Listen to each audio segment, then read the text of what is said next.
Hello, my friend. Picture a majestic buck in the Rocky Mountains, or a serene doe in the forests of Ontario. For most of us in North America, deer are a symbol of the wild. But what if I told you that on the other side of the world, millions of deer are raised on farms for a purpose that has almost nothing to do with meat? They are being farmed for this. They're antlers, but not the hard, bony antlers you might think. They're harvested when they are soft, living, and filled with blood, in a stage called velvet. This is the key ingredient in a multi-billion-dollar industry rooted in ancient tradition. Today, we go inside the colossal deer farms of China to witness a process rarely seen by the outside world and uncover the science, the controversy, and the incredible money behind the velvet gold rush. Our journey begins in China's Jilin province, often called the country's deer farming capital. The landscape here is dotted with farms unlike any typical North American ranch. Instead of cattle or sheep, these vast enclosures hold thousands upon thousands of Sika deer, a species prized for the quality of its antlers. This isn't a few hobby farms. We're talking about a colossal industry, with estimates suggesting over 20 million deer are raised in captivity across the country. While deer farming exists in places like New Zealand, Canada, and the US, it's primarily for venison, high-quality deer meat. But here in China, meat is just a byproduct. The real prize, the primary focus of this entire agricultural system, is the annual harvest of the male deer's velvet antlers. This single-minded focus has shaped an entire economy and a unique style of animal husbandry on a scale that is hard to comprehend.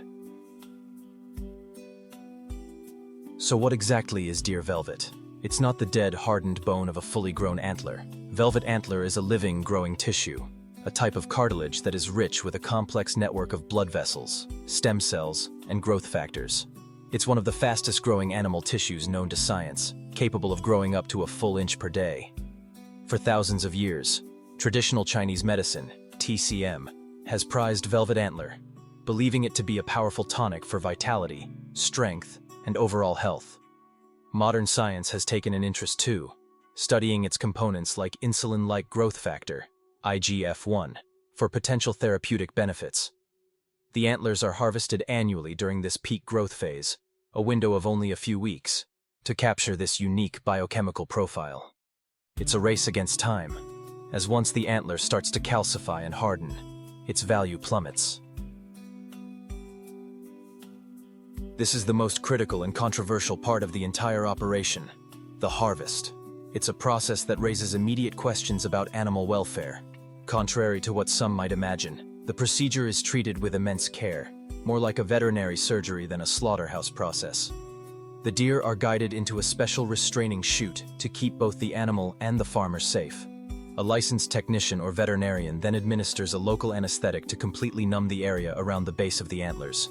This is a crucial, legally required step in reputable farming operations. Once the area is numb, the velvet antlers are removed quickly with a specialized saw. The deer is then released back to the pasture, and the stumps heal within weeks. From the farmer's perspective, the health and well-being of the buck is paramount. A stressed or unhealthy animal will not produce high-quality velvet the following year.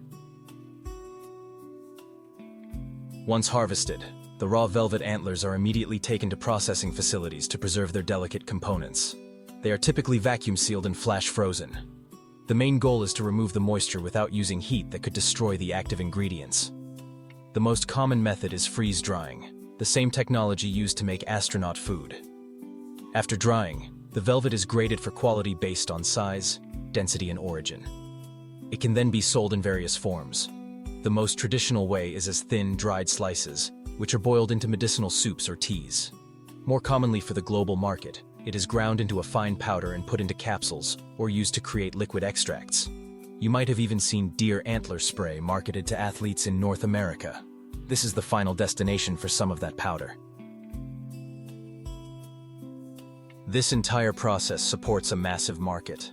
The primary consumers are in China and South Korea, where belief in its properties is deeply ingrained. A single kilogram of top-grade raw velvet antler can sell for hundreds, sometimes even thousands of US dollars.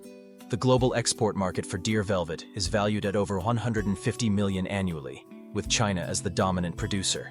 While the science supporting its many health claims is still debated in the West, Its cultural and economic value in the East is undeniable. It's a fascinating example of how a product, deeply rooted in ancient tradition, has become a highly organized, scientifically managed, and globally traded agricultural commodity. From a wild symbol to a farmed commodity, the journey of the deer in China is a powerful look at the intersection of culture, medicine, and agriculture.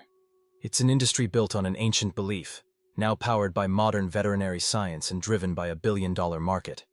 It challenges our own cultural perspectives on what we farm and why. We're curious to know what you think. This is a topic with many different viewpoints, so let us know in the comments. 1. Does knowing that the antler harvest is performed under anesthetic change your perspective on the practice? 2. In North America, there are many health supplements derived from plants and animals. Do you see this as being different? And if so, why? 3. What other traditional farming practices from around the world are you curious about and want Agri360X to explore?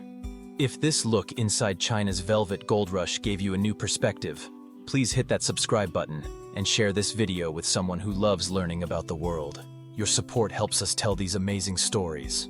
Thanks for watching, my friend. We'll see you in the next one.